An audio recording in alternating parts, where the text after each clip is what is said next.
Okay, so I'll begin by introducing you. I will ask some questions. You feel free to tell your story the way that you feel is the best. And whenever you arrive to a natural stop, I will ask you a question, and then we will take some questions from the crowd. Okay?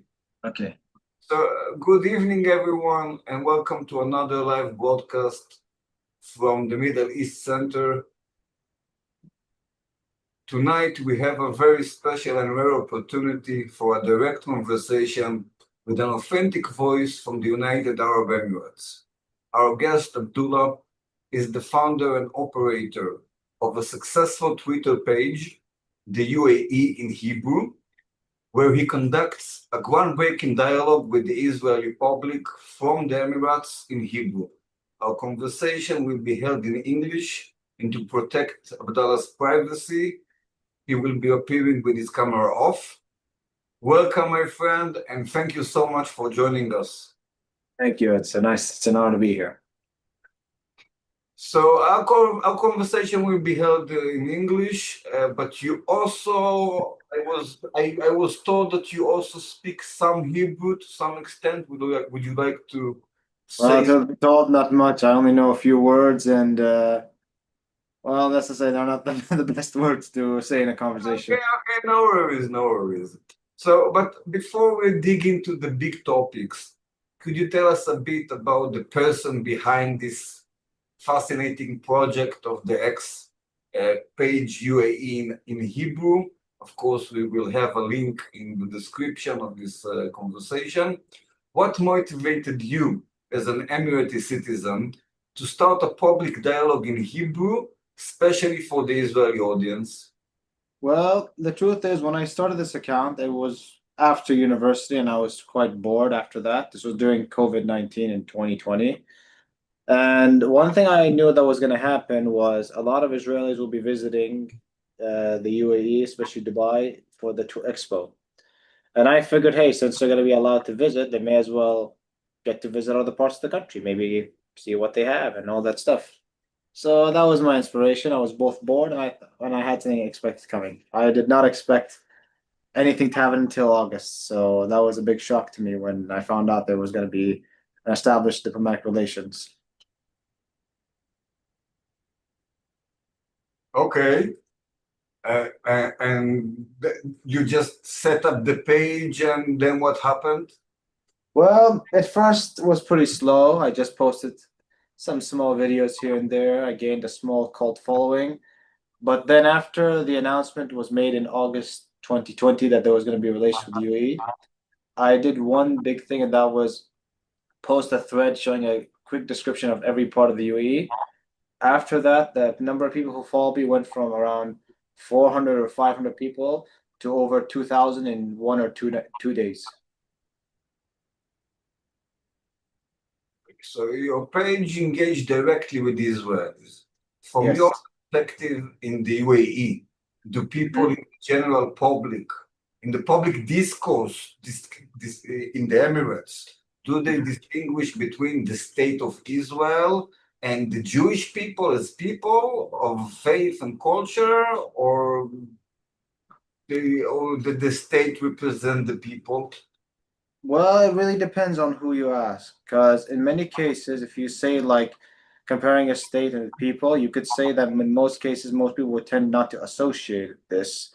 I mean, keep in mind, we have many people who are from Iran who live in this country. We get along with them very well, but they can't necessarily be associated with the state. This can vary by person to person, but this is how I view it in my personal opinion. Okay. When people in the Emirates, when they speak about the relatively new relationship with Israel, would you say the sentiment is mostly political and business oriented? The sentiment that is pro the Abraham Accord? Or is there also a deeper sense of shared history or spiritual connection between the Jews and the Arabs, or the Jews and the Muslims? Well, in this region, personally, I have not where's the Emirates right now. I wouldn't say there's much of a historical connection, no.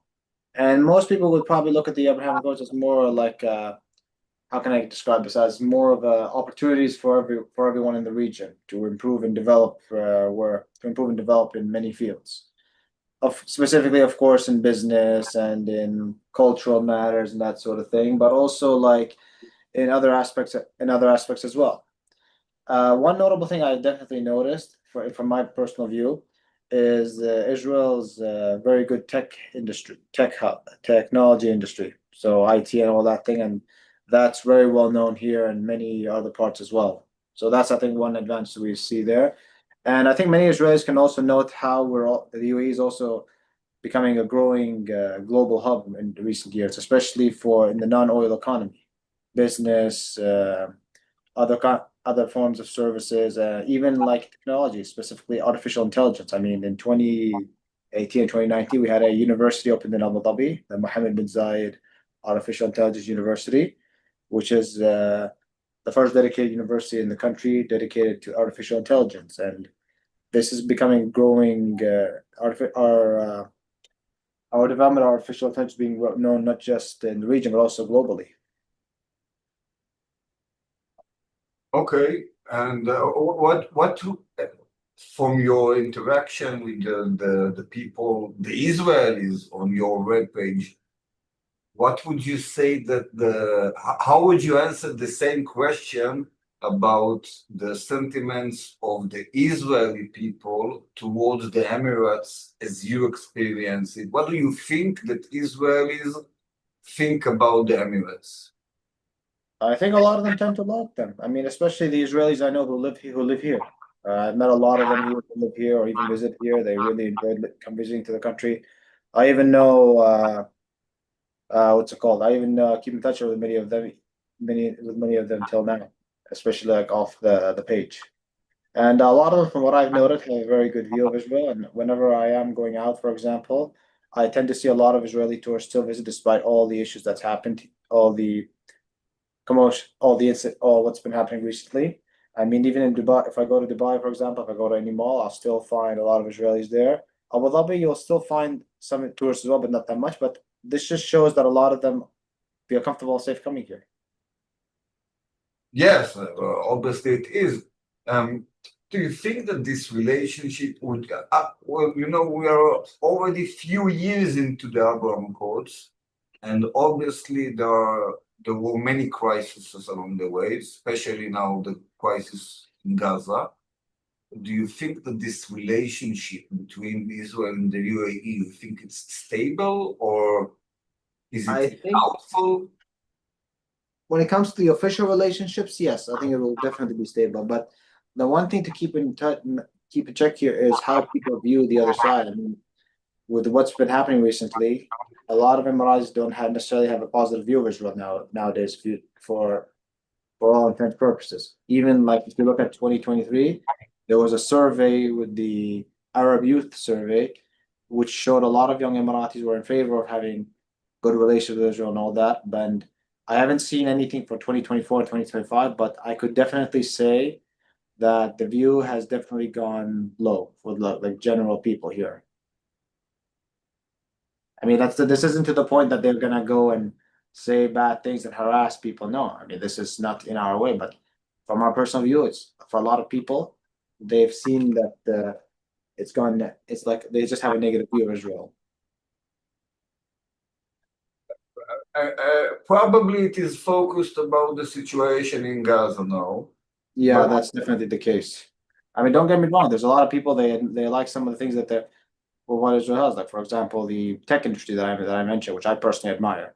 But a lot of people, especially from the old generation, they will still retain a negative view of the country, especially with what all the news has been coming out, and not just on like news channels or also on social media and all that.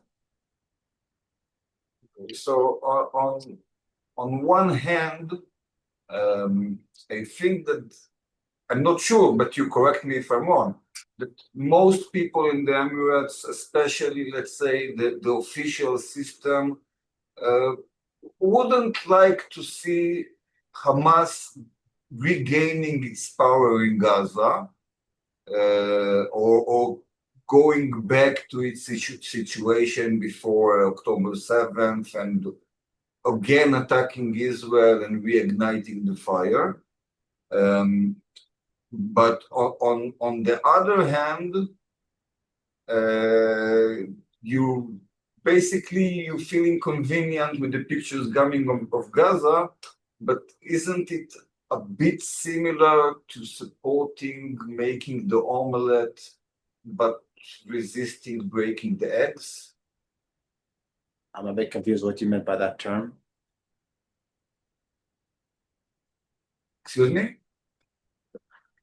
Can you just repeat that term again? I'm a bit confused by what you. Yes, okay, so basically explain to me your view or the Emirati view about the conflict between, on one hand, I think that at least there is a partial understanding that Israel is trying to extract the kidnappees, and there is some awareness in the Emirates for this issue. And I think that the general awareness in the Emirates is that the UAE as a public, I would say, I guess they don't support the continuation of Hamas supporting in Gaza. Of course, they want Palestinians to control in Gaza, but not Hamas. So on one hand, you have a very difficult situation, but on the other hand, there's a question of how would you deal on this situation, or what is your alternative to what's going on now? For me, I personally believe that Gaza should be controlled by Palestinians. No, I don't think it's fair to say nobody here likes Hamas. We view them as terrorists. We view even the UAE was, I think, the only Arab country, one of the few Muslim countries as well, to condemn October 7th and said that the hostages should be released. Another thing is that for me personally, when I look at Gaza, I see a lot of potential, and I mean, given its geographical position, it has so much potential. It could have an airport, it can have a seaport, it even has a border with Egypt. So I can assure you, like, if there were no terrorism or anything like that, Gaza would be one of the most developed parts of the Palestinian areas, even more developed than, I would say, Israel. That is how I see Gaza, because it has so much potential, not just by the land and the geography. I'm talking about people, and that's how you can develop. It wasn't just, yes, we had oil, but we were very smart with the oil. We invested that oil in developing the education and educating future generations. My parents were among the first members of their families to receive a formal education, even graduate from university. These are aspects that I see that Gaza many has. I mean, if you look at how many people from Gaza who are currently living abroad, you can see the potential they have. Even some of them, I noticed they've also lived in the Emirates and even studied here as well. So I think that a repeating point in the dialogue between Israel or between Israelis and the world, not only the Arab world, but the entire world now, is basically the tension between what you just said and the situation on the ground. Because on one hand, I think that the most, let's say, the vast world, or the intellectual, the reasonable world, understand that Hamas cannot stay as a ruling power in this situation where they continue to do terrorist acts. And what you reflected, I think it's also a mainly consensus position saying that Gaza should be under Palestinian rule. Of course, it's not a consensus in Israel, but it's usually a consensus in the world. And Israel never stated it wants to annex Gaza permanently. So there's a fair question of how would you deal in that situation if you were in charge of the Israeli public safety and future, or in other words, how would you expect from us to resolve this situation, knowing that Hamas are not willing to go away, and they hang on to the hostages, and they continue to maintain the vision of regrouping themselves, rearming themselves, and continue to attack Israel? So what would you think that the fair exit strategy would be if you were in the Israeli shoes? Obviously, that's a bit of a complex question to answer. I can't answer directly, but like I said, I don't believe Hamas should govern Gaza anymore, and that an appropriate Palestinian government should be in place that can better administer the area as well as the other Palestinian areas as well. But I guess you could say it's a bit of a complex matter because I can understand the need to release the hostages unconditionally, of course. However, I'm also concerned about, like, when you ask me that question, I'm a bit concerned about how I'll be able to think about this because this is a very complex matter, especially given how deep Israel is nowadays in Gaza and with all that's been coming out of the news stories that have been coming out of there from all angles. So it's like if something happens tomorrow, like everyone goes out, there's going to be like issues as well. So it's not something I can really say I can really answer like very quickly or like with a quick solution because of how complex it is. So I'll ask you an hypothetical question, okay? And try to imagine with me as someone who knows both, first of all, the Emirati people and also the Israeli situation, okay? So let's say, and of course we don't know and we don't decide, but let's say that Israel will continue the war in the same angle that it's going to today, will complete the occupation of Gaza, will eliminate Hamas and as a ruling entity, and then will hand over the Gaza Strip for a Palestinian government that is not Hamas, that will be, of course, in a moderate approach, that will represent another mindset of the Palestinian society that will be acceptable on the Gulf state and the moderate Arab world and on the Western forces and on Israel. Would you say that this is a fair solution to you? I mean, I can't really comment on that idea, but I think I would say, however, is that most people in the Arab world are worried about Israel reoccupying Gaza. That's the main worry that a lot of people here would see. Like they're just, especially given the comments made by some in Israel as well, regarding like retaking Gaza and rebuilding settlements there. So that's what a lot of people here are really worried about, average people here. And that's what when you say about Israel retaking Gaza, but like I said, they also want to see Hamas gone. So honestly, a lot of people I'm not sure how they're gonna think about this, in my opinion. Okay, so basically we start to dig in the complexity of the situation and the differences of the perspective, and I think it's a great process. So it is my understanding, and I would like to hear your opinion, that basically, of course, as long as the war is going on, the pictures are horrible, and what's going on the ground to innocent civilians is horrible. And it's very natural that the public sentiment in our world towards Israel will be lower, as you said, and we're using delicate words over here.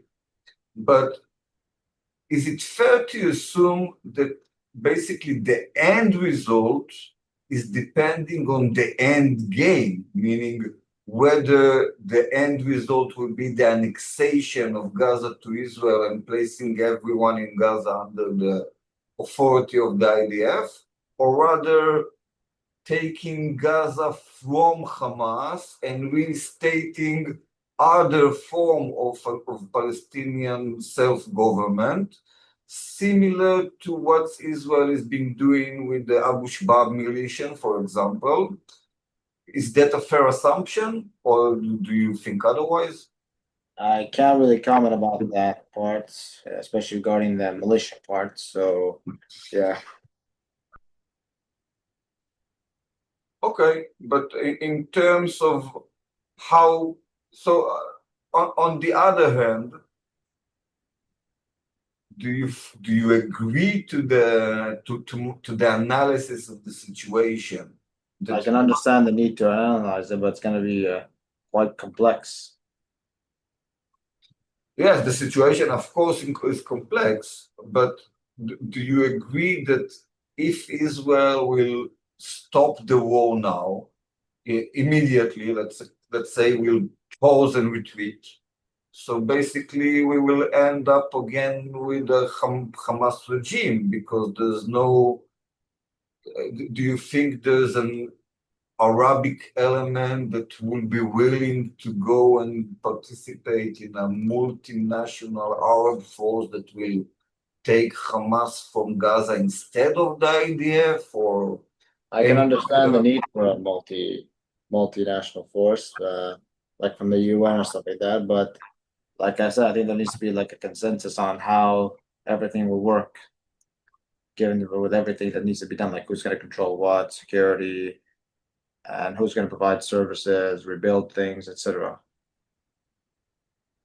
Yeah, of course, we are in a very complex reality. What I'm trying to understand is, how do you see the public opinion in the Arab world when I reflect these complexities to you? Do you think that the Arab world understand these complexities? Is it part of the conversation? Or they just look at it as Israel attacking and that's it? Well, honestly, I've seen a lot of views on this part. So in many cases, it has been with the complexities, because a lot of people, they, like I said, they know what happened on October 7th. They're not acting deaf to, they're not being ignorant to that. They're not going to ignore that. That's what Hamas did. That's unacceptable. However, I've also seen the same narrative whereby literally it's like Israel attacking the Palestinians. But like I said, this is like majority times like turns to be quite biased, and this is, I mostly tend to see this on like social media as well. But a lot of people, I can tell you, they know about, they're not like blinded to the what happened on October 7th. They understand what happened on October 7th. They understand. They all understand. I even heard some people talk about it. Some people I know. Like a lot of people, even like I retweeted like posts of Emiratis and even Saudis saying this is what happened was wrong. Even one guy said that, and this is from a 1-year anniversary, that this was a barbaric attack, taking women and children hostage. No one is blind to this. Everyone in the UAE knows about it. Even if they don't discuss it, they know about it. Okay, so let's try to zoom out from a second from the events of the last months, okay? And let's speak about the view in the UAE today regarding the Israeli-Palestinian conflict in broader terms, in terms of what do the UAE, or not the government, because you don't speak on behalf of the government, but what do people in the UAE that basically support the relation with Israel, what do they expect in the general Israeli-Palestinian conflict as a resolution? I think, in my opinion, when it comes to the relations we have with Israel, we have been able to do a lot for the Palestinians. I mean, look at all the humanitarian aid we sent for them. We even have warehouses ready just to bring it in.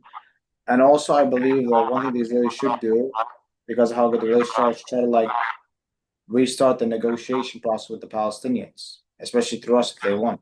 I mean, that's the one thing you'll note about UAE, is that we have good relations with literally everyone. I mean, in Ukraine and Russia, they exchanged many prisoners because we negotiated with them.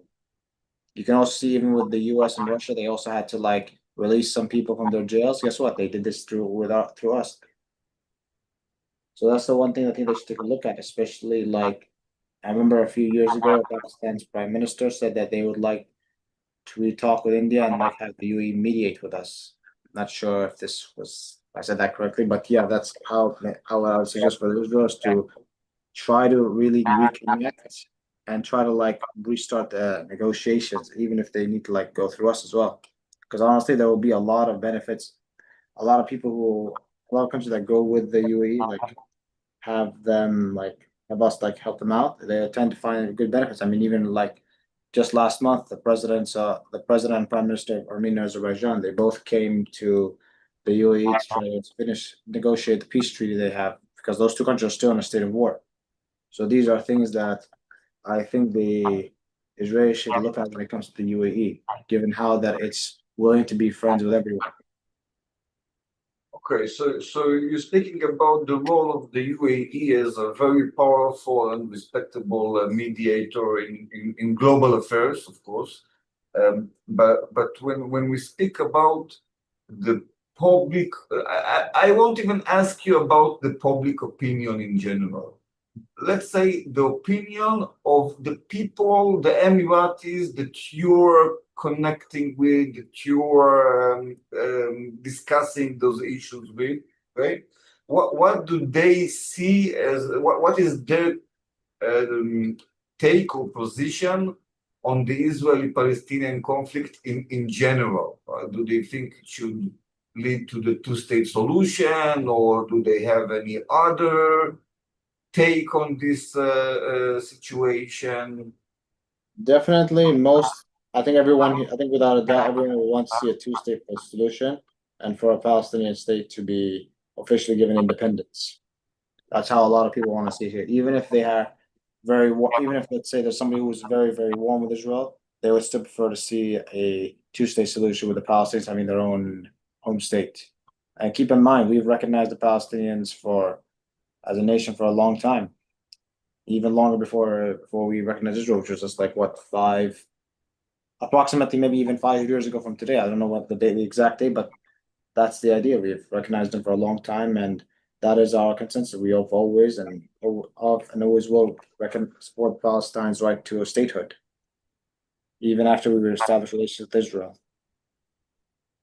If you will try to think about the way or the agenda of the Emirati public, or even Emiratis that you're discussing with from before the Abraham Accords, and compare it to today, has it changed is it changed by the Abraham Accord and the events of the last years, the entire take of the Israeli-Palestinian situation, or basically they supported the two-state solution in general before the Abraham Accord and they remain supportive in the same solution and there's no change? Well, it really depends on who you ask. I didn't speak to anyone I know personally, but a lot of people, especially the older generation, still personally prefer seeing Palestine as a one-state solution, like as in no Israel. But I think when it comes to the other generation, the younger ones, like say 15, in their teenage up to like 40s or 50s, you could say that a lot of them are more into the two-state solution. And in regards to their opinions, from what I've noticed, it was negative before the Abraham Accords, but I think slightly before it became a bit more positive. Then after the relation was established, like I said, in 2023, it was quite positive among young Emiratis who were surveyed in that Arab youth survey. In fact, it was the highest in the Arab world, in fact. But definitely with the news that's been happening, especially for the past 2 years, it's gone quite negative. But keep in mind, I still see some Emiratis and Israelis like online. They're like talking, getting along, and all that. But like I said, among the general public, it's quite negative. Okay. So first of all, I invite our guests on Zoom or on YouTube. If someone wants to ask a question, you can type it on the chat, or if you want to speak on Zoom, I'll allow it. And I wanted to ask you a very broad question about yourself and the way that you would describe I would call it your philosophy. How would you describe the core values or principles that guide your thinking on political and international issues? Would you say for example, would you say you're a secular man, a Muslim man, a liberal, a communist, or how would you describe your ideology? Honestly, I don't necessarily have an ideology.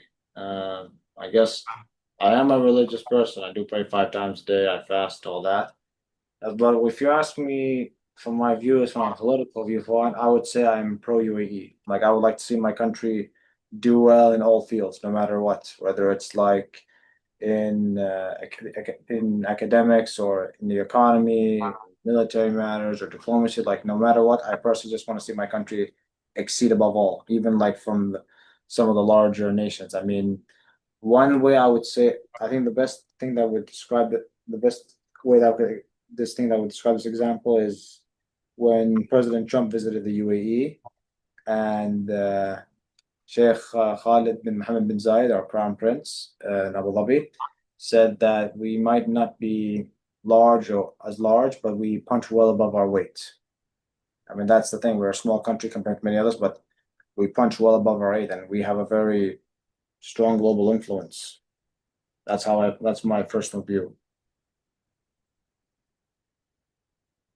So, as a Muslim who is practicing Islam and a believer, how would you describe your relationship in Israel or with Judaism from that aspect? Because we know that most what Israelis are experiencing are very extreme interpretations of Islam that are aggressive towards them.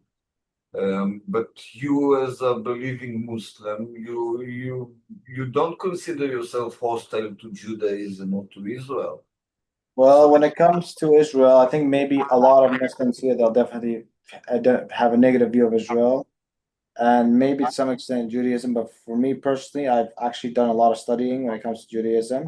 I've studied also specifically the comparison between the two. I even asked some Jewish people I know here, like some questions about the faith, and even like noted some comparisons between our two faiths as well. But in regards to the question is why people have like a extreme view of Islam, is because a lot of these individuals, they tend to speak without any restrictions or like are part of some extreme group, like I said. The reason and the one thing I'll tell you is that I'm living in the UAE, and I'm actually, and the religious views that religious information I took it from are from official or like from official Islamic authorities that are based here, because officially our religion is Islam. And these are individuals receive questions from members of the public, and they give some answers about this.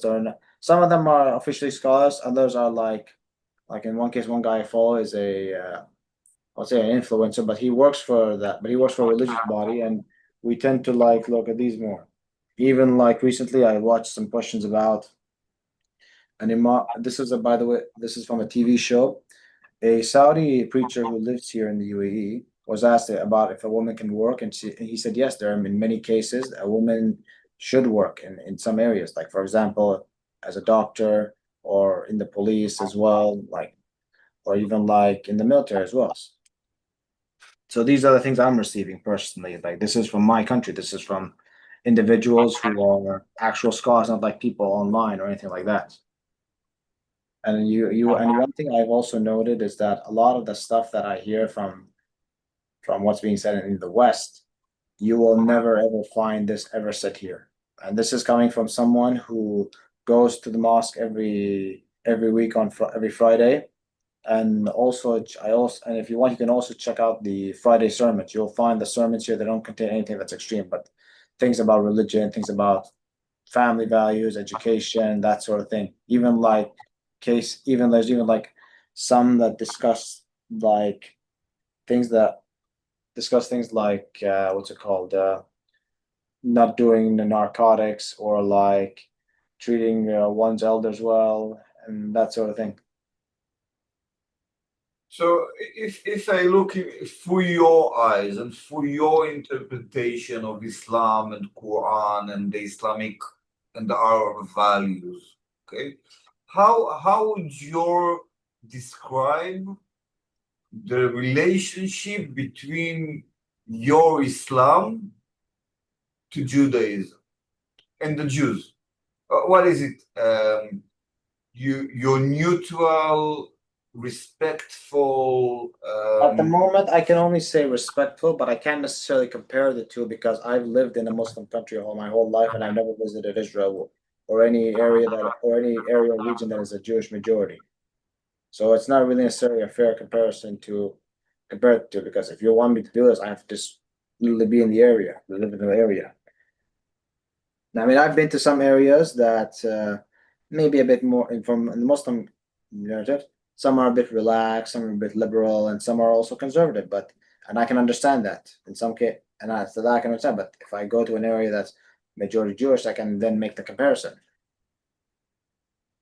course. So,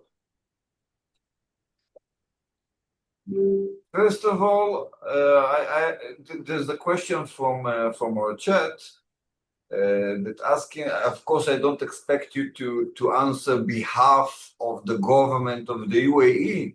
Yes, I would like to make a quick disclaimer that I'm not working for the government. This counts basically a hobby of mine. Definitely 100%, but people ask questions that are to you as if you were the Emirati representative in this conversation.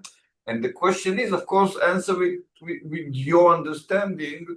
The question is, why doesn't the UAE mediate between Israel and Hamas in the same way you describe the mediation between other global powers? The answer is simple. We see Hamas as terrorists.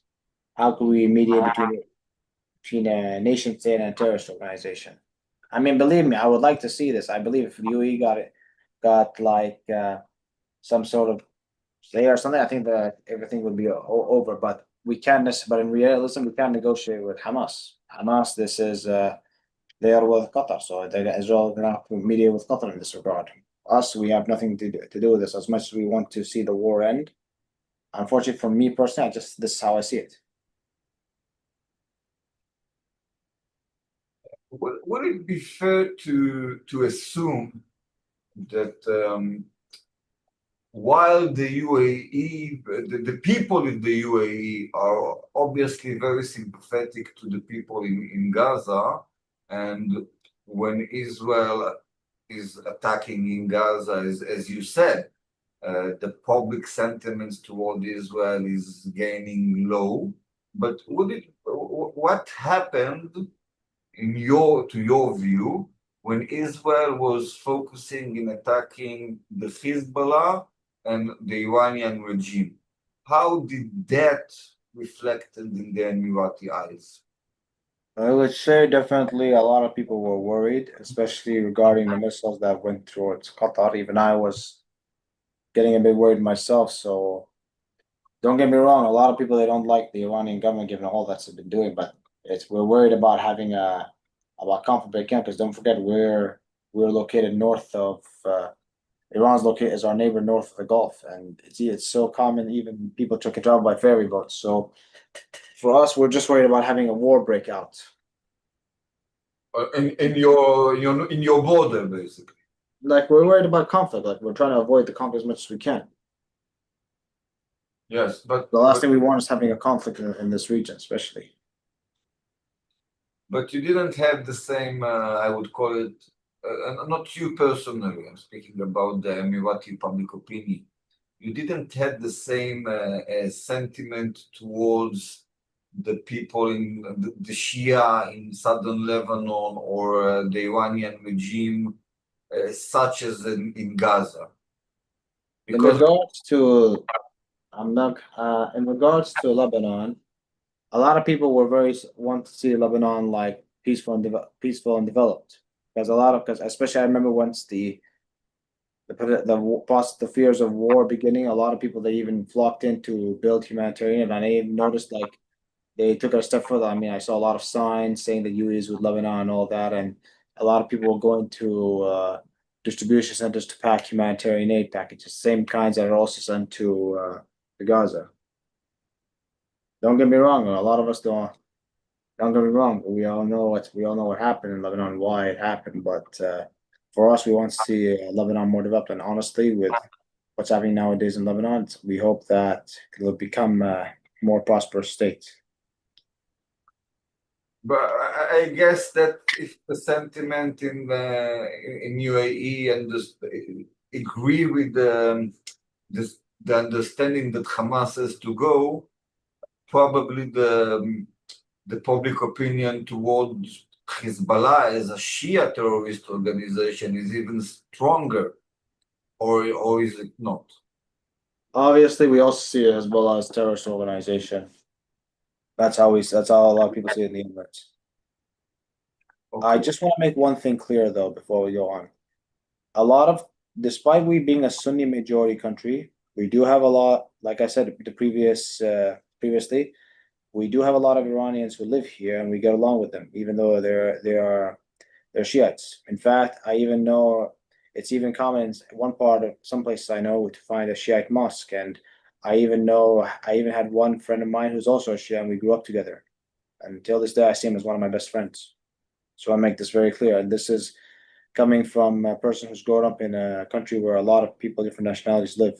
So for me, I really don't. The denominational thing is not really a concern for me. So now let's go to a very complex topic in my eyes, and this is the Syrian topic. We're speaking a few weeks after the Israeli attack on the military headquarters in Damascus, basically on Ashara's headquarters, that happened after or as a part of a conflict that resolved in the Druze mountain after Israel basically intervened to defend the Druze that were having a terrorist attack that was very similar to October 7th. But I know that many people in the Arab world saw it as a very rude intervention of Israel in the internal affairs of Syria. Can you speak a little about how do you see this topic, or the Emirati streets see this topic? Honestly, I don't think a lot of people I know are discussing this, and I'm not sure if I'll be able to answer that question. But what I can say is that I really want to see Syria, now that there's a new chapter opening for it, that it becomes a more peaceful state, free of any how can I say this, sectarian act, violence and all that. And that's all I can say right now, because I'm aware of what's happening in Syria right now, but honestly, I'm just quite disturbed by what has happened in the past month regarding the tensions over there. So I don't think I'll be able to answer that question fully. Okay, so I'll ask you another question about how. But I'm asking for your interpretation as a Muslim, because we in Israel, we have a huge problem trying to understand or to figure out Al-Jolani and his views or a narrative, because most people in Israel who basically do not understand a lot about Islam, they have this stance that he's coming from a background of ISIS and Al-Qaeda and terrorist organization, and from radical organization, radical views. And they say, well, if that's where he's coming from, he can change. So whatever he's doing now, it seems to them like disguising or deceiving the world, maintaining a terrorist mindset and trying to appease the world, and then to act when he will be stronger, to act in a terrorist way. Okay, but some Israelis have another take, and they say maybe he's me included, and they're saying maybe he's radical that's becoming moderate, and it's possible to maintain Muslim values and to remain a believing Muslim, but to be less radical and to become de-radicalized.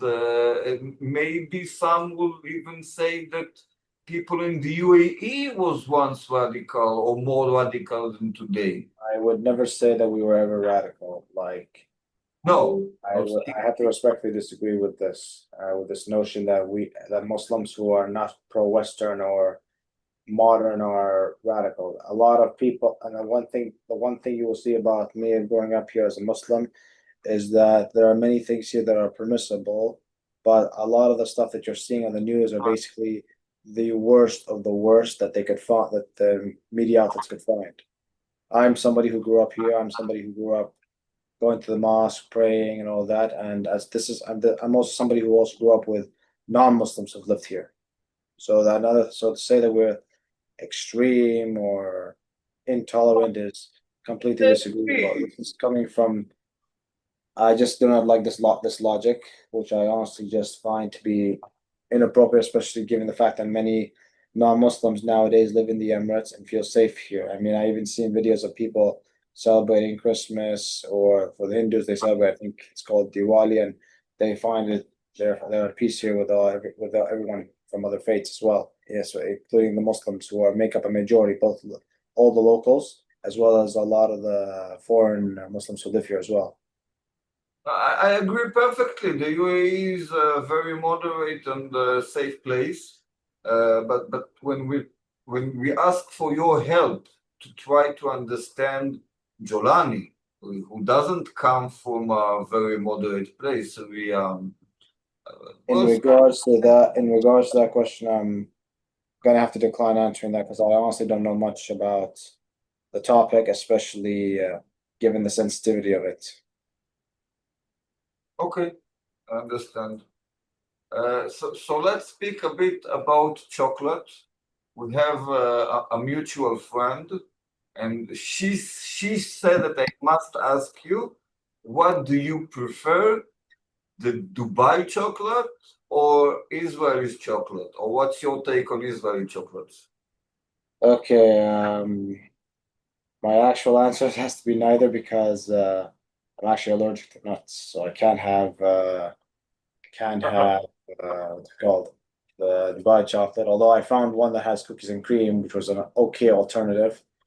As for the Israeli chocolate, I remembered watching a video in 2012, 2013 of two YouTubers trying out chocolate, and I thought the Israeli chocolate had like a popsicle effect. Like when you eat the chocolate, there's like a popping sensation in your mouth. But personally, if there's one chocolate I'd recommend anyone go for, is Pachi, which is a Lebanese chocolate brand, and honestly, one of the best chocolate brands that's probably ever to come from this region. I mean, it's very popular, very well known in this region, especially in the UAE. And I once even gave an Israeli couple the chocolate, and they loved it so much that they even told me that they will not share this with their kids. I mean, that's personally for me the best one. It's really good, high quality chocolate. Do you receive in your personal life and interaction, or in your webpage, do you gain awareness to other things that are especially attracting the attention of the people in each other, except from the chocolate and of course the conflict? What is the most common questions that Israelis are asking about the UAE, and what's the common questions that Emiratis are asking about Israel? I can't say much when it comes to the Emiratis because majority of my followers are Israelis, and there's really maybe like a few Emiratis that follow me. But in regards to the Israelis, they tend to react to some of the posts I make. For example, the cost of fuel or the cost of shawarma, or even like talk about food in general. Everyone likes food, so they just like ask me some questions. Do you have this? Do you have that? How much is this? How much is that? Is there a kosher alternative here and there? And that sort of thing. I guess that you probably have a lot of chats and discussions with Israelis on your handle. What was the most remarkable one? What is the one that is most interesting to you, the most interesting conversation that surprised you or that excited you or caught your attention? Let me see here. I have to give me a moment to remember this one. I can't remember the exact when this exactly happened, but I tend to like whenever I post anything or ask a question about Israel, like or even anything about Judaism, I like what's this or what's that. I just want to like I tend to like find out about certain things. Like one topic that I wanted to ask was regarding, and this is a bit of an issue in Israel, was regarding the ultra Orthodox and them going to the military. I was curious at the time. Just want to ask you what's going on, what's going on over there. And from my understanding is that they are exempted from the military so that they can conduct religious studies. That I understand. But from what what I'm told is that a lot of people take advantage of that exemption and just don't work and receive money from the government. That came as a big shock for me.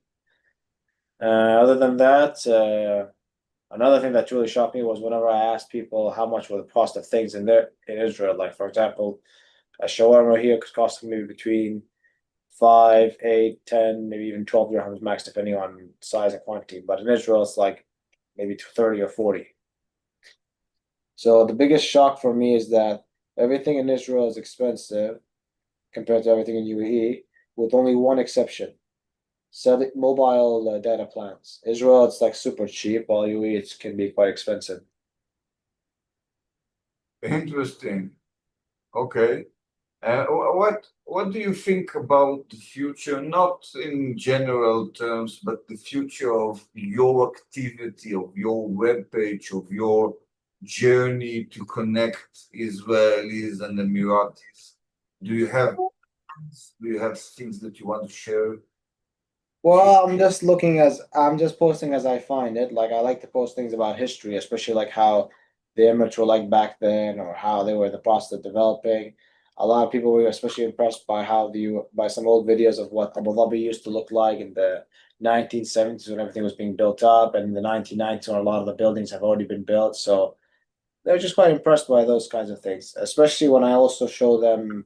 Another thing that they also enjoy is when I show them things that they don't know about the UAE, like especially like other Emirates other than Abu Dhabi and Dubai, like for example the mountains of Ras Al Khaimah or the East Coast, like Fujairah, or even like the history of certain things that happen in the UAE, or like island or like areas that no one knows about. Very interesting. Okay, so maybe first of all, maybe there's a question that you would like to ask us or me, the Israeli side, in this occasion. Let me think here. That's a good question. In my opinion, how would you view the UAE, like from your own personal view? How do I view the UAE? Yeah. I view the UAE as a huge success story. And I think that in that aspect, it's different, but it's also similar to Israel because we're dealing with two small nations, very small nations. The UAE is a lot smaller than Israel in population or in citizens that is doing a global impact. And when I look at the UAE specifically, I see the best future that the Arab world can wish for, because you're basically you're the role model for an Arab statehood that works. I mean, maybe you're not the only role model. There are also some other successful Gulf countries that is working for them, but you are taking it for another level. You without being a huge state like Saudi Arabia, you still have the global influence, and you use it for the good. And I think that for us as Israelis, I'm saying I'm saying something that is very general, but it's also true to some extent. And I'm not speaking about myself, but about the Israeli streets. we have always known that Arabs and Muslims are against us, that they're hostile towards us, and basically they want to kill us.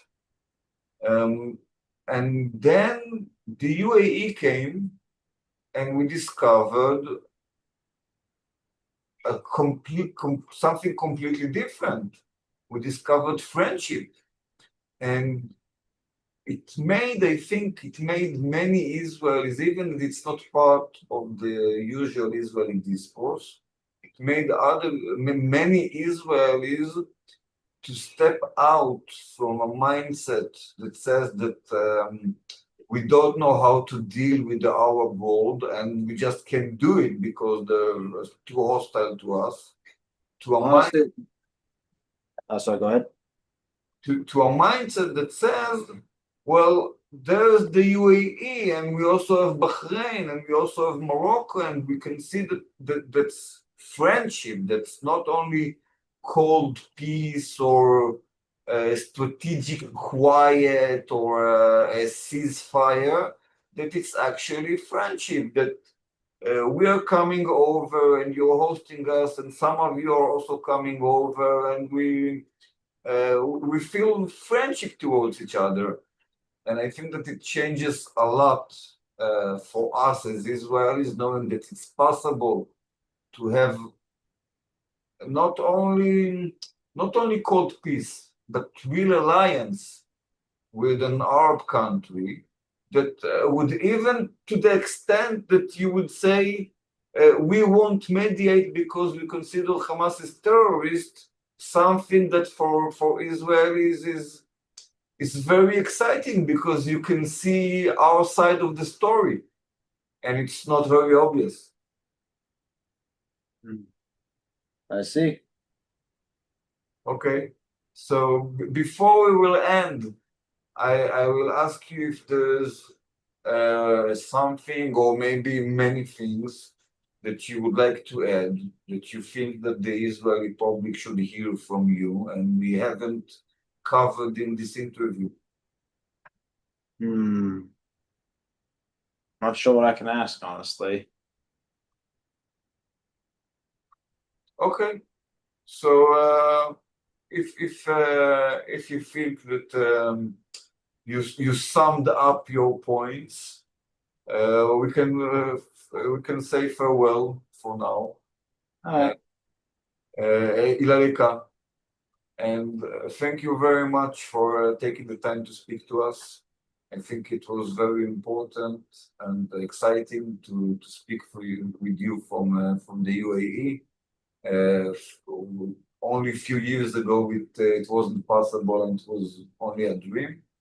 And I hope to see you here and to host you here in better days, to see you physically and to visit you in Dubai, and to continue this very successful friendship story. Thanks. Thank you, my friend. All right, take care. A great